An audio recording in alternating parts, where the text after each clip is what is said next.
자, 오늘 원래 우리가 다뤄야 될 본문은요, 창세기 38장입니다. 자, 그런데 창세기 38장을 다루려면 반드시 다시 창세기 37장을 다뤄야 됩니다. 왜 그러냐?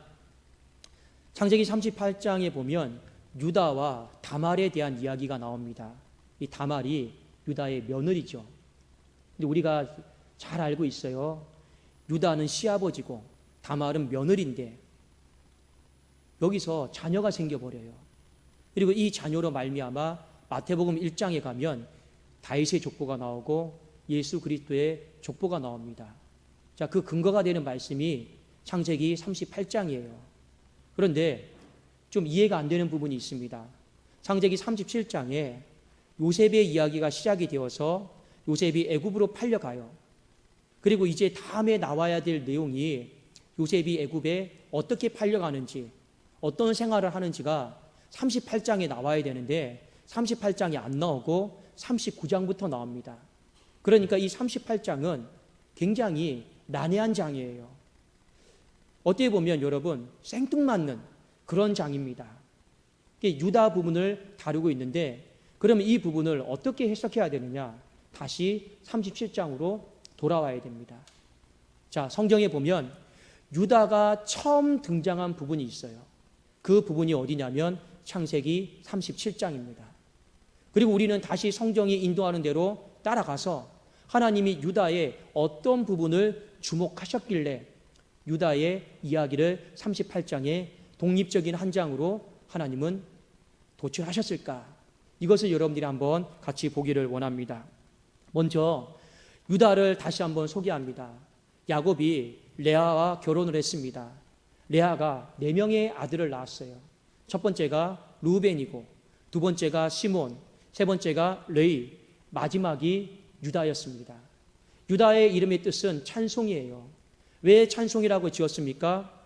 이제 이 아이를 4명까지 낳았기 때문에 야곱이 나에게 무관심하지 않을 거야. 나에게 행복을 줄 거야. 왜냐? 그 사이에 라헬은 한 명도 아이를 낳지 못했거든요. 그러니까 이 정도면 나는 사랑받을 거야. 행복할 거야. 그런 마음으로 이 유다의 이름을 찬송이라고 지었습니다. 그리고 아까도 제가 말씀드렸듯이 이 유다 자손을 통해서 다윗이 나오고 이 다윗을 통해서 예수 그리스도 메시아 족보가 나온다라는 거, 이것을 구속사적인 의미로 우리가 살펴볼 필요가 있습니다. 자, 유다가 처음 나온 부분, 유다의 첫 대사, 이것이 창세기 37장에 나오는데 언제 나오냐면 요셉이 구덩이에 갇혔을 때, 요셉이 구덩이에 갇혔을 때 유다의 첫 대사가 나오는데 이 첫 대사를요 하나님은 주목하셨습니다. 자, 유다의 첫 대사가 무엇인지 창세기 37장 26절과 27절을 저와 여러분이 한번 같이 한번 읽어보겠습니다. 시작. 유다가 자기 형제에게 이르되 우리가 우리 동생을 죽이고 그의 피를 덮어둔들 무엇이 유익할까? 자, 그를 이스마엘 사람들에게 팔고 그에게 우리 손을 대지 말자. 그는 우리의 동생이요 우리의 혈육이니라 하며 그의 형제들이 청종하였더라. 아멘. 자, 본문 말씀의 배경은요, 아버지 야곱이 요셉에게 채색 옷을 입혀가지고 요셉아, 형들에게 가서 안부를 묻고 도시락 좀 잘 좀 전달해 줘라. 근데 요셉이 채색 옷 입고요 형제를 찾아가요. 아무 생각 없이. 근데 멀리서 요셉이 오니까 형들이 뭐라고 이야기합니까? 꿈꾸는 자가 오는도다. 그리고 요셉이 오려고 할 때 형들이 결의를 합니다. 어떤 결의를 하냐면 요셉을 죽이자라고 결의를 해요. 오늘날로 말하면 회의를 하는 거예요. 가부 묻는 거예요. 요셉을 죽일까요 말까요? 예, 다 죽이기로 결의합시다. 그래서 요셉을 죽이기로 결의했어요. 그리고 그 결의대로 어떻게 합니까? 구덩이에 묻어놔요. 그런데 우리가 지난 시간 살펴봤듯이 아모스 5장에 보면 요셉이 그 구덩이에 갇혀서 울면서 형들에게 살려달라고 몸부림칩니다. 그런데 형들의 마음은 어떻습니까? 알아서 죽어주면 좋겠다. 그냥 울든지 말든지 그냥 알아서 죽어주면 좋겠다. 그 마음을 가지고 아무도 여러분 요셉에게 관심을 갖지를 않습니다. 이때 한 사람이 마음을 바꿨어요. 그 한 사람이 누구냐면 유다입니다. 그 동성의 울음소리를 듣고 마음의 갈등이 생기기 시작했고 바꾸기를 시작을 했습니다. 그래도 어떻게 제안을 합니까? 아까 우리가 읽었던 창세기 37장 26절, 27절처럼 제안을 합니다. 자, 그 제안의 내용은요, 크게 세 가지입니다. 하나는 무엇이냐면, 아무리 미워도 우리가 동생을 죽일 수 있겠느냐? 혈육의 정에 호소를 합니다. 아무리 미워도 가족 아니냐? 두 번째 제안이 무엇입니까? 구태여 죽인다 한들 살인까지 할 필요는 있느냐라는 거예요. 그러니까 여기에 말에 유다의 마음에도 복수는 하고 싶어요. 복수는 하고 싶은데 구태여 살인까지 우리가 할 필요는 있겠느냐? 그러니까 이 말은 죄는 짓는데 죄책감에 대해서 최대한 줄여보려고 하는 거예요. 그렇죠? 마지막은 무엇입니까? 저기 노예 상들이 마침 지나가는데 우리 손에 피 바르지 말고 저들에게 넘기면서 또 팔면 뜻밖의 우리가 생각하지 않는 은 20냥 이 매매 값이 생기지 않느냐? 이 세 가지를요 형제들에게 제안을 한 거예요. 그랬더니 형제들이 이 말을 듣고 어떻게 합니까? 37장 27절 하반절에 그의 형제들이 청종하였더라. 이것이 유다의 첫 대사였습니다. 자, 한 가지 오해가 될 수 있는 부분이 있어요. 르우벤도 똑같은 이야기를 했습니다. 저기 꿈꾸는 자가 오네 결의는 했어요. 그런데 어떻게 합니까? 죽이지 말자고 했어요. 그냥 구덩이에만 묻어두고 죽이지 말자고 했습니다. 그런데 유다의 제안과는 차이가 있습니다. 어떤 차이가 있을까요? 르우벤은요 죽이지 말자라고 훈수만 둔 거예요. 그리고 그 말에는 책임지지 않았습니다. 자리를 떠버렸습니다. 유다는 어떻습니까? 그 말에 대한 제안도 하고 자기가 그것에 대해 책임지려고 했던 사람이었어요. 나중에 훗날에 야곱의 가족들이 애굽으로 내려가야만 했습니다. 그때 베냐민을요 담보로 잡았어요. 그러니까 요셉이 아직 자신의 신분을 밝히지 않았을 때 형들에게 이렇게 이야기합니다. 베냐민 담보로 잡아놓고 가서 너희 아버지에게 이야기해서 애굽으로 내려와라. 이 이야기를 합니다. 야곱이요 내려갈까 말까 고민을 해요. 이때 르우벤이 이런 이야기를 합니다. 아버지, 내가 베냐민을 못 찾아오면 내 목숨 내놓겠습니다 했는데 야곱이요 듣지를 않아요. 그리고 유다가 아버지, 베냐민을 못 찾아오면 내 생명을 걸겠습니다 이 말을 똑같이 하거든요. 그때 야곱의 마음이 움직여서 내려가요. 이미 야곱은 알아요. 르우벤은 말만 하는 사람이에요. 훈수만 두는 사람이에요. 자기 말에 대해 책임지지 않는 사람이에요. 그런데 야곱이 봤을 때도 유다는 어떤 사람입니까? 내가 제안을 하고 내가 말한 것에 대해서 이래라 저래라 하는 사람이 아니고 책임지려고 하는 사람이었어요. 그래도 형제들의 마음이 움직였습니다.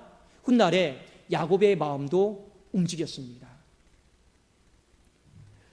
여러분, 유다가 구덩이에 갇힌 그 요셉의 마음, 울부짖음 듣고 살려보려고 마음이 지금 움직이기 시작했잖아요. 그 움직임은 왜 생겼을까요? 단순히 우니까? 불쌍하게 우니까? 아니에요. 이미 유다의 마음에도 요셉이 싫어요. 죽이고 싶어요. 그래서 죽이기로 결의한 거 아닙니까? 그런데 유다의 마음이 갈등이 생기기 시작했고 움직이기 시작했어요. 그 갈등과 움직임은 무엇 때문에 생긴 걸까요? 딱 한 가지입니다. 영적 분별력 때문에 그래요. 영적 분별력이 무엇이냐? 이 일이 하나님이 기뻐하시는 일일까? 사람이 기뻐하는 일일까? 여기에서 갈등이 생긴 거예요. 여러분, 영적 분별력이 탁월한 사람은 어떤 사람입니까? 사람 편에 안 서요. 영적 분별력이 탁월한 사람은요, 혈육의 정에 얽매이지 않습니다. 영적 분별력이 탁월한 사람은요, 무조건 하나님 편에 서 있게 되어 있습니다. 여러분, 여기 찬양대가 있어요.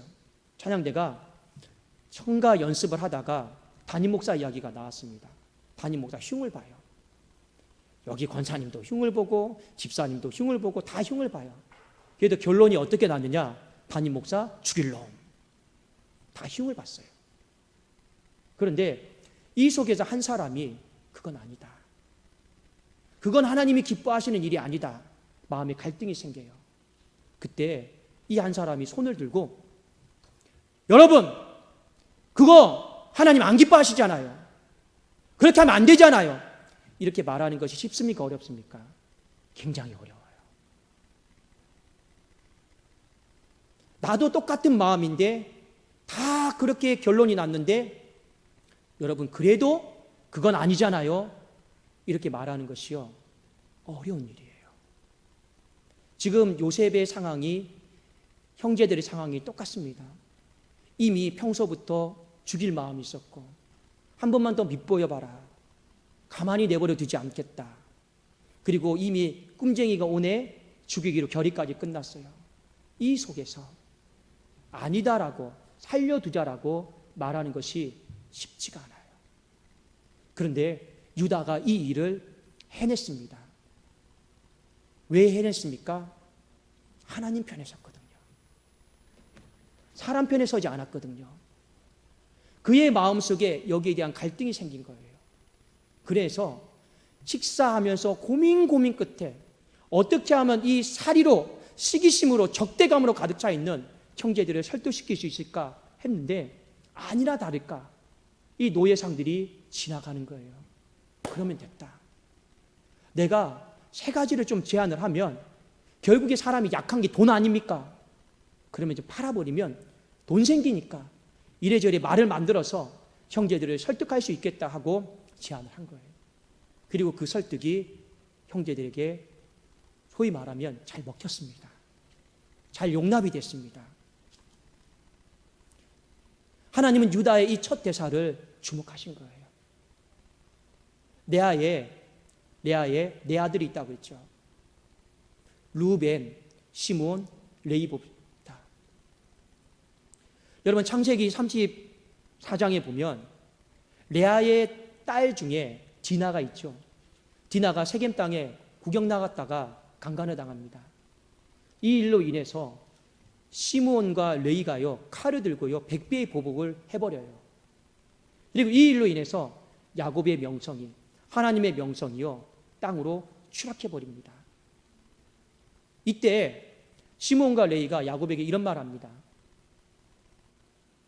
아무리 하나님의 말씀이 옳다 쳐도 그래도 내 누이 동생을 강간한 것이 옳은 일입니까? 했을 때 이 말은요 본인들이 했던 일에 대해서 과도하지만 합리화시키고 있는 거예요. 자, 그런데요 이 일에 대해서 하나님의 시각은 달랐습니다. 어떻게 달랐느냐? 여러분 창세기 49장 5절, 6절, 7절에 보면 시므온과 레위가 했던 일에 대해서 하나님의 시각은 완전히 달랐어요. 창세기 49장 5절에서 7절입니다. 제가 한번 읽어드릴게요. 시므온과 레위는 형제요 그들의 칼은 폭력의 도구로다. 내 호나 그들의 모의에 상관하지 말지어다. 내 영광아 그들의 집회에 참여하지 말지어다. 그들이 그들의 분노대로 사람을 죽이고 그들의 혈기대로 소의 발목 힘줄을 끊었음이로다. 그 노여움이 혹독하니 저주를 받을 것이요 분기가 맹렬하니 저주를 받을 것이라. 내가 그들을 야곱 중에서 나누며 이스라엘 중에서 흩으리로다. 시몬과 레위는요 나름대로 이 정도는 하나님이 이해해 주시겠지 했어요. 그런데 하나님은 시각은 무엇입니까? 오히려 저주를 퍼부었습니다. 그리고 이렇게 얘기했죠. 그들의 모의에 상관하지 마라. 그들의 집회에 참여하지 마라. 그러니까요 정황을 보니까 루벤과 시므온과 레위와 여러분 유다가 이 건으로 모인 거예요. 레아의 일이니까 자기 가족의 일이니까 이 건으로 모였는데 하나님 보시기에 유다는 참여를 안 한 거예요. 시므온과 레위는 행동대장으로 참여를 한 거고 루벤은 뒤에서 다 조정한 거예요. 왜 르우벤은 뒤에서 다 조종했느냐? 뒤에 보면 더 끔찍한 악을 저지릅니다. 베델로 올라가는 그 여정 속에서 라헬이 죽어요. 아버지의 마음이 얼마나 아프겠습니까? 근데 보란 듯이 이 라헬의 몸종 비라를요, 아버지의 침상에서 더럽혀버려요. 복수하는 거죠. 이미 르우벤의 마음은요, 그런 마음으로 가득 차 있어요. 시몬과 레위는요, 그 모의에 참여해서 행동대장 노릇한 거예요. 누구만 빠진 겁니까? 유다만 빠진 거예요. 오늘 구덩이에 갇힌 상황도 똑같습니다. 그 집단의 분위기가요, 다 죽이자는 분위기예요. 다 밉잖아요. 그런데 유다가 마음에 갈등이 일어나요. 이건 하나님이 안 기뻐하신다. 이거는 사람 편에 서면 또 하나님 앞에 버림받는다. 그래도 하나님 편에 서야 되는데 얼마나 갈등을 했겠어요. 그리고 그의 마음속에 형제들에게 제안을 하는 겁니다. 여러분, 하나님이 유다를 보시면서 한 가지 주목하신 겁니다. 그 마음을 보신 거예요. 영적 분별력이라고 하는 거 무엇입니까? 로마서 12장에 보면 너희가 이 세대를 본받지 말고 오직 마음을 새롭게 함으로 변화를 받아 하나님의 선하시고 기뻐하시고 온전하신 뜻이 무엇인지 분별하도록 하라. 결국에 영적 분별력은 세상의 흐름과 사람의 생각을 따라가는 게 아니에요. 영적 분별력은 하나님의 선하시고 기뻐하시고 온전하신 뜻을 잘 분별해서 하나님 편에 서는 것이 영적 분별력입니다. 그 영적 분별력을 가지고 살아가려고 했던 사람이 누구냐? 바로 유다였다라고 하는 것을 성경은 우리에게 가르쳐주고 있고, 그리고 그 유다를 하나님이 주목하기 시작했다라고 하는 것을 일깨워주고 있어요. 말 한마디 잘했어요. 사람 편에 서지 않고 하나님 편에 서려고 했어요. 그랬더니 하나님이 창세기 49장에 유다에게 엄청난 축복을 주십니다. 뭐 헌신한 것도 없는데 엄청난 축복을 주세요. 자, 우리 한번 같이 보실까요? 창세기 49장 8절에서 10절입니다. 그저 별로 한 것도 없어요. 그저 하나님 편에 서려고 몸부림친 것밖에 없습니다. 그런데 49장 8절에서 10절, 저와 여러분이 같이 한번 우리 합독하겠습니다. 시작. 유다야, 너는 내 형제의 찬송이 될지라. 내 손이 내 원수의 목을 잡을 것이요 내 아버지의 아들들이 내 앞에 절하리로다. 자, 여기까지 보세요. 하나님의 꿈이 유다를 통해서 이루어지는 거예요. 절하는 꿈이. 그렇죠? 그 다음에 우리 9절이 있습니다. 시작. 유다는 사자 새끼로다. 내 아들아, 너는 움킨 것을 찢고 올라갔도다. 그가 엎드리고 웅크림이 수사자 같고 암사자 같으니 누가 그를 범할 수 있으랴. 보세요. 유다는 사람의 모이 웅크린 것을 찢어버리고 박차고 나왔다라는 겁니다. 그 다음에 우리 10절 한번 봅시다. 시작. 규가 유다를 떠나지 아니하며 통치자의 지팡이가 그 발 사이에서 떠나지 아니하기를 실로가 오시기까지 이르리니 그에게 모든 백성이 복종하리로다. 하나님이 왕권을 주셔요. 규는 통치자의 지팡이입니다. 여러분, 창세기 49장을 보시고 창세기 전체를 보세요. 유다는 한 게 없어요. 그런데 창세기 49장의 축복은 전부 다 그 사람의 됨됨이 인격을 통해서 하나님이 축복하신 겁니다. 유다의 첫 대사를 잘 주목을 하십시오. 영적 분별력 하면 가장 많이 인용이 되는 성경의 구절이 있습니다. 사무엘상 3장에 보면 엘리 제사장이 나오고 어린아이 사무엘이 나옵니다. 엘리 제사장이 눈이 어두워요. 하나님 말씀이 잘 안 보여요. 귀가 어두워요. 하나님 말씀이 잘 안 들려요. 반면에 어린 사무엘에게는 하나님의 음성이 잘 들려요. 하나님의 환상과 이상이 잘 보입니다. 제가 한번 읽어드릴게요. 사무엘상 3장 1절 2절입니다. 아이 사무엘이 엘리 앞에서 여호와를 섬길 때에는 여호와의 말씀이 희귀하여 이상이 흔히 보이지 않았더라. 엘리의 눈이 점점 어두워가서 잘 보지 못하는 그때 그가 자기 처소에 누웠고, 지금 엘리의 눈이 점점 어두워간다라고 하는 건 영적 분별력을 많이 상실했다라는 거예요. 영적 분별력이 없으니까 하나님 말씀 듣는 게 어려워요. 하나님이 이상과 환상을 보여줘도 그게 잘 안 보여요. 굉장히 힘들었다라는 걸 성경이 보여주죠. 자, 그런데 어느 날 이런 일이 있었습니다. 사무엘이 성소에서 잠을 자는데 사무엘아 사무엘아 누가 불러요. 하나님이 음성인지 모르니까 엘리 제사장에게 달려가죠. 저를 부르셨습니까? 나 너 부른 적 없는데. 아, 예, 죄송합니다. 또 사무엘아 사무엘아 불러요. 제사장님 저를 부르셨습니까? 나 너 부른 적 없는데. 그러니까 아무래도 이상하잖아요. 잘은 모르겠지만 한 번 더 그 음성이 들리면 그건 하나님의 음성인 것 같다. 그러면 어떻게 해야 됩니까? 그 음성 들었을 때 주여 말씀하옵소서 종이 듣겠나이다 이 말을 해라 한 거예요. 세 번째 하나님의 음성이 들렸습니다. 사무엘아 사무엘아 예 주여 말씀하옵소서 주의 종이 듣겠나이다. 그런데요 하나님이 사무엘에게 어린 사무엘에게 무엇에 대해 말씀하신지 아십니까? 자신에 대해 이야기하지 않습니다. 엘리 집이 어떻게 망할 건지 하나님이 그 저주에 대해서 이야기하는 거예요. 결론은 뭡니까? 엘리가 들어야 되는 얘기인데 엘리가 영적 분별력이 없으니까 못 알아들으니까 하나님이 엉뚱한 사무엘을 통해서 대신 전해주라고 하는 거예요. 그리고 엘리도 한 번 더 그 음성이 들리면 하나님의 음성이다라고 하는 거 인정했으니까 뭐라고 말하는지 궁금하잖아요. 이미 하나님의 음성인지 알고 그 음성 듣는데 자기 집이 저주예요. 망하는 거예요. 왜 이런 여러분 복잡하게 일이 이루어집니까? 엘리의 영적 분별력이 땅으로 추락한 거예요. 하나님 말씀이 안 들려요. 하나님께서 이상과 환상을 보이셔도 못 깨닫는 거예요. 그래도 하나님이 뭐라 말씀하십니까? 사무엘상 3장 12절, 13절, 14절 내가 엘리의 집에 대하여 말하는 것을 처음부터 끝까지 그날에 그에게 다 이루리라. 하나님이 칼을 뽑았다라는 겁니다. 그리고 13절이 무서운 구절이에요. 내가 그의 집을 영원토록 심판하겠다라고 그에게 말한 것은 그가 아는 죄악 때문이니. 무슨 말입니까? 그가 이 죄를 범하면 하나님이 안 기뻐하신다는 걸 알았다라는 거예요. 그런데 거슬렀다라는 거예요. 거부했다라는 거죠.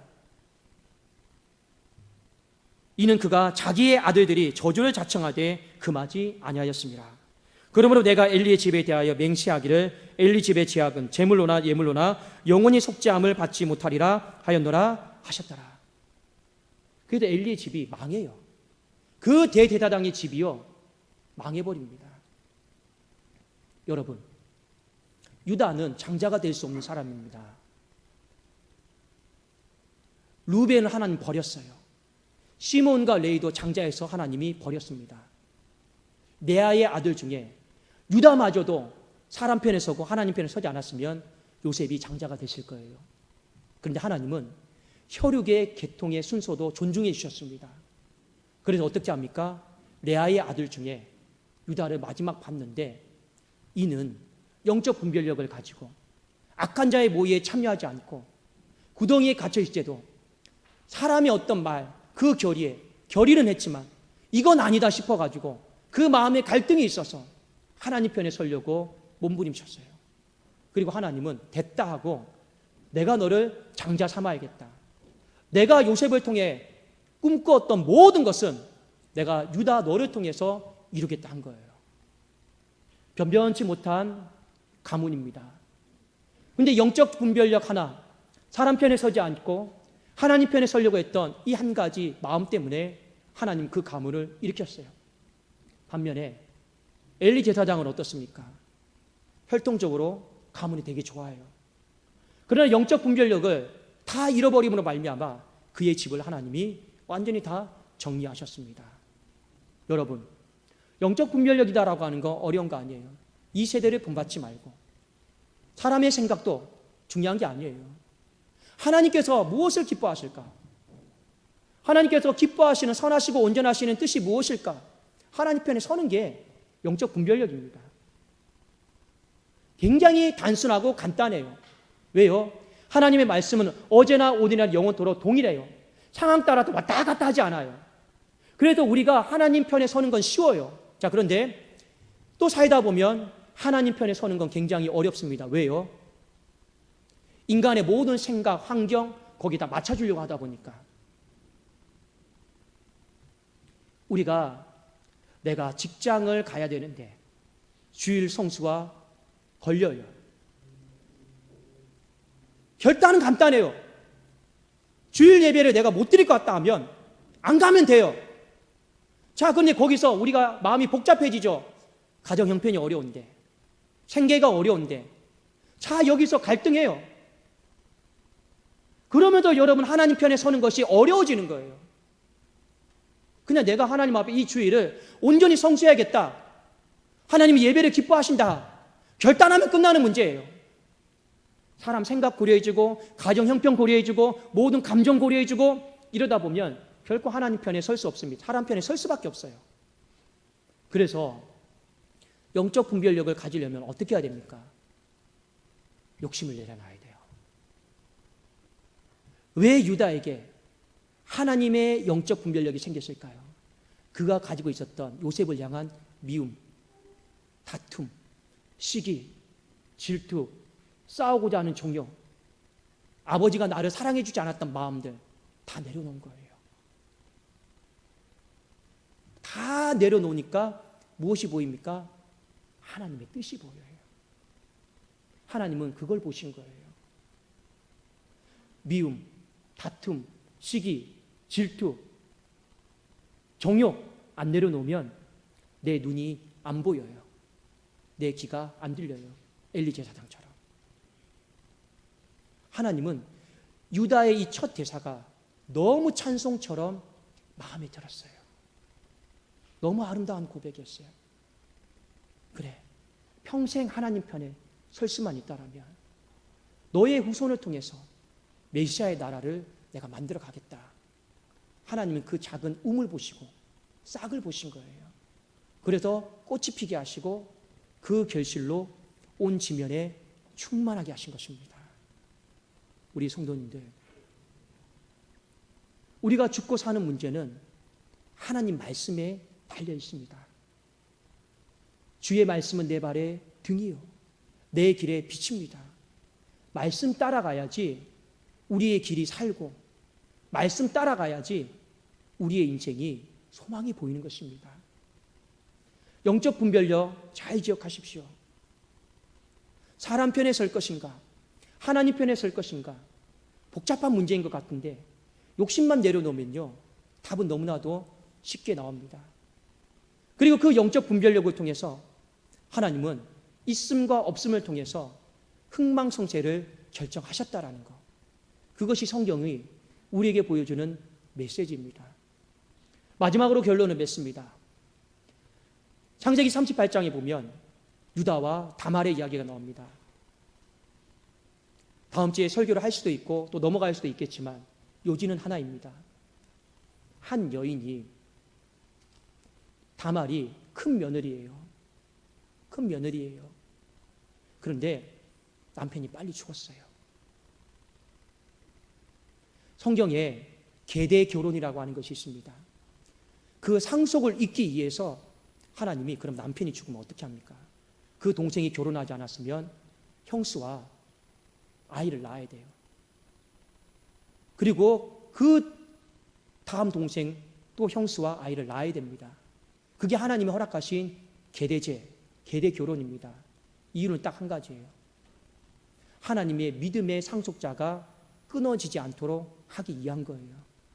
그런데 이 다말이라고 하는 여인이 자기의 모든 수치와 허물이 있음에도 불구하고 과부라고, 나는 당신과 후손을 못 잇겠다고 이러고 있잖아요. 다 거절했어요. 근데 이 다말이요, 마지막 선택했던 카드가 뭔지 아십니까? 창녀로 변장했어요.